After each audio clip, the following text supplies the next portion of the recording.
El tema de la nutrición es muy amplio y no se limita únicamente a los alimentos y a las bebidas que tomamos durante las comidas. Nos nutrimos asimismo de sonidos, de perfumes, de colores. Los seres del mundo invisible se alimentan de olores. La costumbre de quemar incienso en las iglesias, por ejemplo, viene de este conocimiento antiquísimo de que los espíritus luminosos son atraídos por los olores puros como el incienso, mientras que los espíritus infernales son atraídos por olores nauseabundos. Pero no solamente los olores alimentan, los sonidos y los colores son también un alimento para los espíritus invisibles y pueden servir para atraerlos. Por eso frecuentemente los pintores representan a los ángeles interpretando música y vestidos con ropas de colores tornasolados. Está dicho en las Escrituras: sois templos del Dios vivo. Es preciso, pues, no mancillar estos templos introduciendo elementos impuros. Si los humanos supieran en qué talleres celestes fueron creados, estarían mucho más atentos a los alimentos que participan en la construcción de este templo que Dios debe venir a habitar. Desgraciadamente, comiendo carne, la mayoría de ellos se parecen más a cementerios llenos de cadáveres que a templos. Cada criatura animal o humana se siente inclinada a elegir un determinado alimento más bien que otro, y esta selección es siempre muy significativa. Si queréis saber cuál es el resultado de la alimentación carnívora, id a visitar un parque zoológico, mirad a los animales carnívoros y lo comprenderéis enseguida. Por lo demás, ni siquiera es necesario ir a los parques zoológicos para constatarlo. En la vida se hallan muestras humanas que se asemejan a todas las especies animales e incluso a aquellas que no figuran en los parques, como los mamuts, los dinosaurios y otros monstruos prehistóricos. Pero seamos caritativos y quedémonos en los parques zoológicos. Allí podéis comprobar que los grandes carnívoros son animales temibles que despiden olores extremadamente fuertes, mientras que los herbívoros tienen en general costumbres mucho más pacíficas. La comida que absorben los herbívoros no los convierte ni en violentos ni en agresivos, mientras que la carne vuelve a los carnívoros irritables y asimismo los humanos que la comen se sienten mucho más inclinados a una actividad brutal y destructora. La diferencia entre la nutrición carnívora y la nutrición vegetariana reside en la cantidad de rayos solares que contienen. Las frutas y las verduras están tan impregnadas de luz solar que puede decirse que son una condensación de luz. Cuando se come una fruta o una verdura se absorbe, pues, luz solar de manera directa, la cual deja muy pocos residuos en nosotros. Mientras que la carne es más bien pobre en luz solar, por lo que está sometida a una rápida putrefacción. Ahora bien, todo aquello que sufre una rápida putrefacción es nocivo para la salud.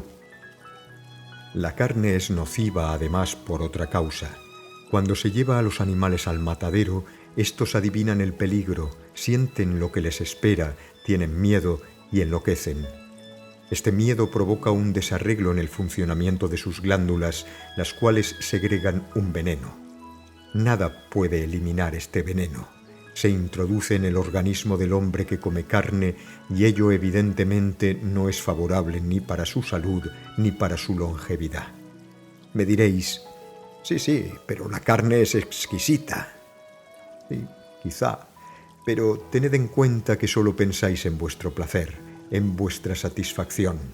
Solamente cuenta para vosotros el placer del momento, aunque tengáis que pagarlo con la muerte de innumerables animales y con vuestra propia ruina.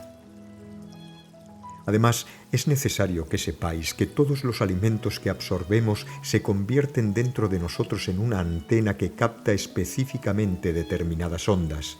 Así es como la carne nos une al mundo astral. En las regiones inferiores del mundo astral pululan seres que se devoran entre sí como lo hacen las fieras, Y así, comiendo carne, estamos en contacto cotidiano con el miedo, la crueldad, la sensualidad de los animales. Aquel que come carne mantiene en su cuerpo un lazo invisible que le une al mundo de los animales y se espantaría si pudiera ver el color de su aura. En fin, quitar la vida a los animales es una gran responsabilidad, es una transgresión de la ley. No matarás. Por otra parte, en el Génesis, antes de la caída, Dios dio a los hombres la alimentación que les correspondía, diciéndoles simplemente: «He aquí que os doy toda hierba de semilla, así como todo árbol que lleva fruto de semilla. Este será vuestro alimento». Matando a los animales para comerlos, no solamente se les quita la vida, sino también las posibilidades de evolución que la naturaleza les había dado en esta existencia. Por eso, en lo invisible, cada hombre está acompañado por las almas de todos los animales cuya carne comió. Estas almas vienen a exigirle indemnizaciones diciendo: «Tú nos privaste de la posibilidad de evolucionar y de instruirnos, y por lo tanto, de ahora en adelante, es a ti a quien incumbe nuestra educación». Aunque el alma de los animales no sea parecida a la de los humanos, los animales tienen un alma, y aquel que ha comido carne de un animal se ve obligado a soportar la presencia del alma de éste dentro de sí. Esta presencia se manifiesta a través de estados que corresponden al mundo animal. Por eso, cuando quiere desarrollar su ser superior, encuentra dificultades. Las células animales no obedecen a su deseo, tienen una voluntad propia dirigida contra la suya. Esto explica que muchos comportamientos humanos no correspondan en realidad al reino humano, sino al reino animal. El alimento que absorbemos va a nuestra sangre y desde allí atrae a las entidades que le corresponden. Está dicho en los Evangelios: donde hay cadáveres se reúnen los buitres. Esto es verdad para los tres mundos: el físico, el astral y el mental. Así pues, si queréis encontraros bien en los tres planos, no atraigáis a los buitres y a los cadáveres. El cielo no se manifiesta a través de personas que se dejan invadir por impurezas físicas, astrales y mentales. La carne corresponde a un elemento especial que existe en los pensamientos, sentimientos y actos. Si, por ejemplo, soñáis que coméis carne, debéis estar atentos y vigilantes, porque ello indica que os veréis expuestos a ciertas tentaciones bien precisas, como son cometer actos violentos, dejaros arrastrar por deseos sensuales o tener pensamientos egoístas e injustos, ya que la carne representa todo eso: la violencia en el plano físico, la sensualidad en el plano astral y el egoísmo en el plano mental. La tradición cuenta que antes de la caída, Adán tenía un rostro radiante y todos los animales le amaban, le respetaban y le obedecían. Después de la caída, Adán perdió su rostro radiante y los animales se convirtieron en sus enemigos.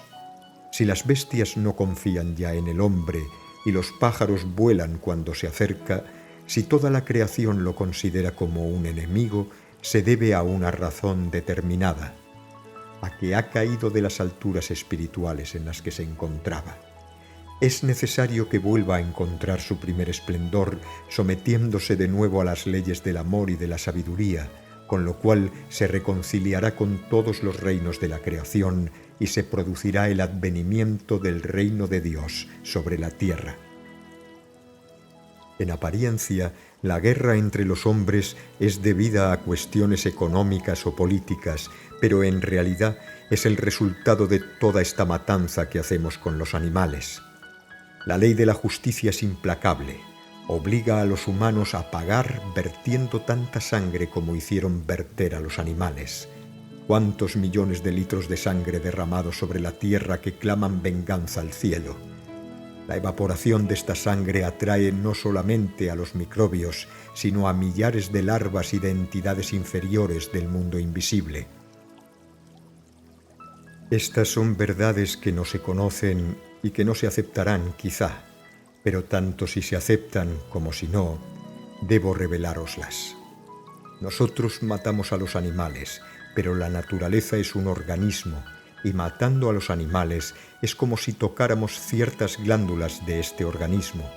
En aquel momento las funciones se modifican, se crea un desequilibrio y no hay que sorprenderse si algún tiempo después estalla la guerra entre los hombres. Se han asesinado millones de animales para comerlos, sin saber que en el mundo invisible estaban unidos a determinados hombres y que por consiguiente estos deben también morir con ellos. Matando a los animales se asesina a los hombres. Todos dicen que ya va siendo hora de que reine la paz en el mundo, que no debe haber más guerra, pero la guerra durará mientras continuemos matando a los animales, porque matándolos a ellos nos destruimos a nosotros mismos.